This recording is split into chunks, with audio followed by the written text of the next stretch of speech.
آغاز ہو چکا ہے۔ میں انشاءاللہ آپ کا زیادہ ٹائم نہیں لوں گا۔ میرا جو عنوان ہے مجھے دیا گیا ہے جی کہ علاج بالغذا میں یعنی بچوں کے لیے کون سی غذائیں جو ہے وہ ہونی چاہیے، اس حوالے سے انشاءاللہ بات کرنے سے پہلے کچھ بنیادی باتیں کہ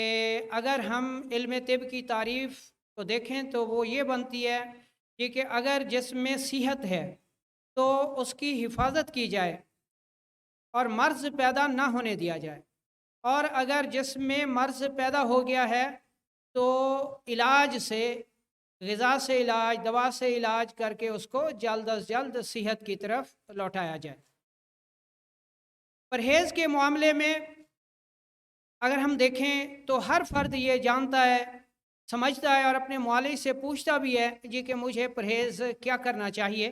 تو جواب میں اس کو ملتا ہے جی کہ آپ نے نرم غذائیں کھانی ہیں۔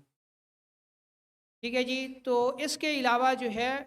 علاج بالغذا کے حوالے سے کوئی زیادہ معلومات نہیں ملتی۔ طب کے حوالے سے دیکھا جائے تو غذا کا جو پرہیز ہے وہ صدیوں سے غذا کے ساتھ ہی چلا آ رہا ہے۔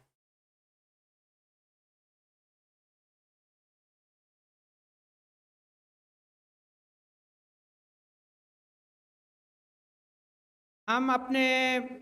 آنے والے معزز ہمارے معزز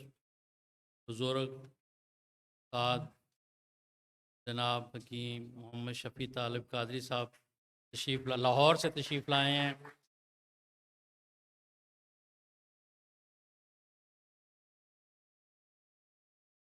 ہمارے لیے یہ بہت اعزاز کی بات ہے کہ ہم ابھی اس دور میں جی رہے ہیں جس میں ہمارے استاد محترم صابر ملتانی رحمۃ اللہ علیہ کے ڈائریکٹ شاگردان جو ہیں وہ موجود ہیں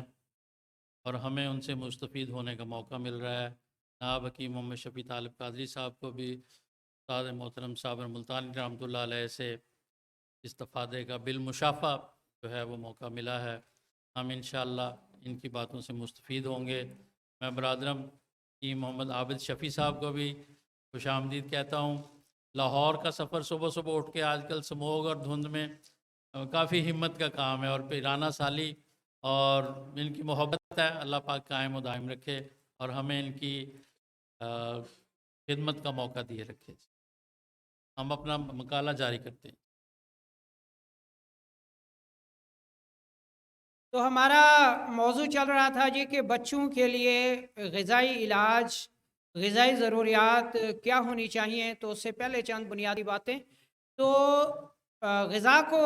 علاج بنانے کے سلسلے میں جو کام استاد محترم حکیم انقلاب جناب دوست محمد صابر ملتانی صاحب رحمۃ اللہ علیہ نے کیا، اس کی مثال نہیں ملتی۔ استاد محترم نے علاج بالغذا کو امراض سے جہاں علاج بنایا، ٹھیک ہے جی، وہاں اس کو یعنی جو ہمارا حفظان صحت ہے یا ہم نے علم طب کی تعریف پڑھی کہ اگر صحت ہے تو اس کی حفاظت کی جائے، اور اگر مرض پیدا ہو گیا ہے تو اس کا علاج کر کے صحت کو بحال کیا جائے۔ تو استاد محترم نے جو یہ علاج بالغذا کا نظریہ پیش کیا وہ ان دونوں شعبوں کا احاطہ کرتا ہے کہ اگر کوئی شخص متوازن غذا کھائے گا تو اس کی صحت برقرار رہے گی، ٹھیک ہے جی، اور مرض پیدا نہیں ہوگا اور ہم صحت کی حفاظت کر سکتے ہیں۔ اور اگر مرض پیدا ہو گیا ہے تو علاج بالغذا سے ہم مخصوص غذا تجویز کر کے جو ہے مرض کو دور کر سکتے ہیں۔ صحت کی تعریف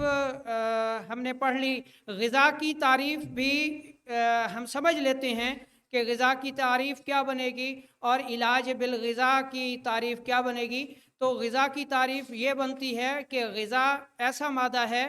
جو کوئی بھی صحت مند شخص کسی بھی وقت کسی بھی مزاج کی غذا کھا کر اپنا پیٹ بھر سکتا ہے، اس کو ہم غذا کہتے ہیں، اور غذا جزو بدن بن کر خون کا حصہ بن جاتی ہے۔ اور جب کوئی معالج کوئی خاص غذا تجویز کر دے پابند کر دے جی کہ آپ نے یہ غذا کھانی ہے، تو اب یہ غذا دوا کا کام بھی کرے گی اور غذا کا کام بھی کرے گی۔ یہ بنیادی طور پر فلسفہ ہے علاج بالغذا کا۔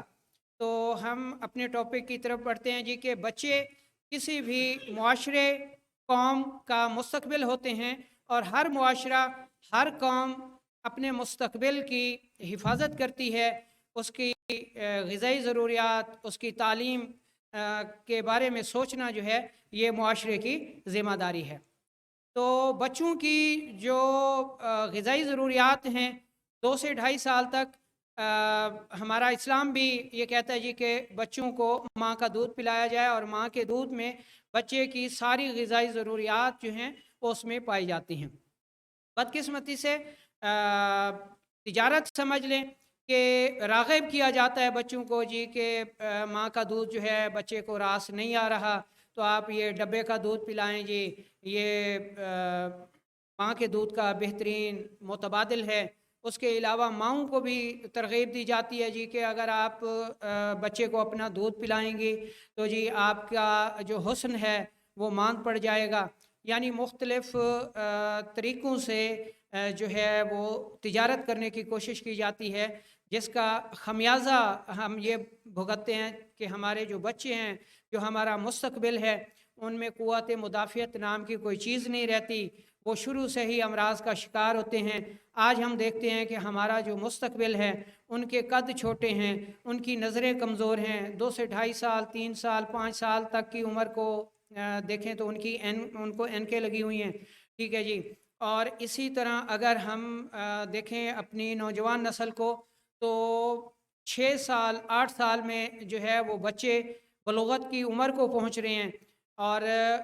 جوان ہونے سے پہلے ہی یعنی وہ بڑھاپے کی طرف راغب ہو جاتے ہیں۔ پچھلے دنوں کی بات ہے کہ ایک خاتون نے کال کی اور وہ رونے لگ گئیں، اور مسئلہ انہوں نے اپنا بیان کیا جی کہ میری بچی کی عمر 7 سال ہے اور اس کو مینسز شروع ہو گئے ہیں، اور میں بہت زیادہ پریشان ہوں، ڈاکٹرز کو چیک کر رہا ہے لیکن یہ مسئلہ ٹھیک نہیں ہو رہا، تو اس حوالے سے کچھ بتایا جائے۔ تو ہسٹری لینے پر یہ معلوم ہوا جی کہ اس بچی کی جو غذا تھی وہ لیز تھے، کرکرے تھے، سلانٹی، یہ ساری چیزیں، اور موبائل کا استعمال، اور موبائل میں پھر آپ دیکھتے ہیں جی کہ کیا چیزیں آتی ہیں، اور اس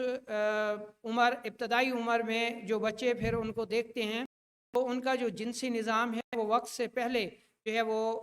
ایکٹیو ہو جاتا ہے، اور اس طرح کے مسائل جو ہیں وہ آتے ہیں کہ ہماری جو نسل ہے وہ وقت سے پہلے جوان ہو رہی ہے، اور جب وقت سے پہلے جوان ہوگی تو پھر جوانی سے پہلے بڑھاپا آ جائے گا۔ تو ایک بات یہ سمجھ لیں کہ یہ جو چیزیں آج کل مارکیٹ میں بچے بڑے شوق سے کھاتے ہیں، تو ان کو ٹیسٹی بنانے کے لیے ان میں گندھک کا تیزاب بہت قلیل مقدار میں استعمال کیا جاتا ہے، اور یہ تھوڑی اس کی مسلسل جسم میں جانے والی مقدار جو ہے وہ بچوں کا جو طبعی مزاج ہے اس کو بگاڑ کے رکھ دیتی ہے، اور بچے وقت سے پہلے جو ہے وہ جوان ہو جاتے ہیں۔ تو ضرورت اس امر کی ہے کہ بچوں کے مزاج کے مطابق جو ان کی غذا ہے، یعنی دودھ، ان کو رطوبت غریزیہ کی زیادہ ضرورت ہے، تو بچوں کے لیے وہ غذائیں زیادہ مفید ہیں جن میں رطوبت پائی جاتی ہے، الکلی پائی جاتی ہے، بلغم کی حامل ہوتی ہیں،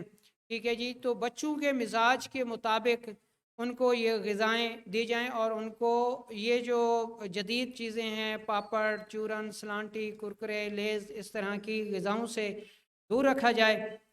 تاکہ ان میں جو ہے یہ جو مسائل آ رہے ہیں یہ نہ ہوں، وقت سے پہلے وہ بالغ نہ ہوں، کیونکہ جو چیز وقت سے پہلے آ جائے گی تو اگلا سٹیپ جو ہے یعنی بڑھاپا ہے وہ بھی پھر جوانی سے پہلے آئے گا۔ تو اس طرح ہم ناقص دودھ سے یا کیمیکل کے بنے ہوئی ان غذاؤں سے اپنی نوجوان نسل کو ہی برباد کر رہے ہیں۔ تو جب ہم اپنے مستقبل کی حفاظت نہیں کریں گے تو آنے والی قیادت جس نے ہمیں لیڈ کرنا ہے، ایک لمحے کے لیے سوچیں کہ وہ کیسی ہوگی۔ قوت فیصلہ سے عاری ہوگی، جسمانی طور پر کمزور ہوگی، ٹھیک ہے جی۔ اگر وہ وقت سے پہلے بالغ ہوگی تو پھر وقت سے پہلے وہ بوڑھی ہو جائے گی۔ تو اپنے مستقبل کو بچانے کے لیے ہمیں یہ ضروری ہے کہ ہم اپنے بچوں کے لیے ایسے غذائی پلان ترتیب دیں، ایسی چیزیں ترتیب دیں جن میں رطوبت غریزیہ، ٹھیک ہے جی، رطوبات وافر مقدار میں پائی جاتی ہیں، اور ان چیزوں سے جو کہ ان کے جنسی نظام کو یا ان کے گلینڈ سسٹم کو وقت سے پہلے جو ہے وہ فعال کر دیتی ہیں، ان سے ان کو بچائیں، تاکہ ہماری آنے والی جو یہ مستقبل کی نسل ہے وہ ایک تندرست توانا نسل کے طور پر جو ہے وہ ہمارے سامنے آئے۔ اور اسی کے ساتھ میں انشاءاللہ اجازت چاہوں گا تاکہ اس پروگرام کو پھر مزید آگے بڑھایا جا سکے۔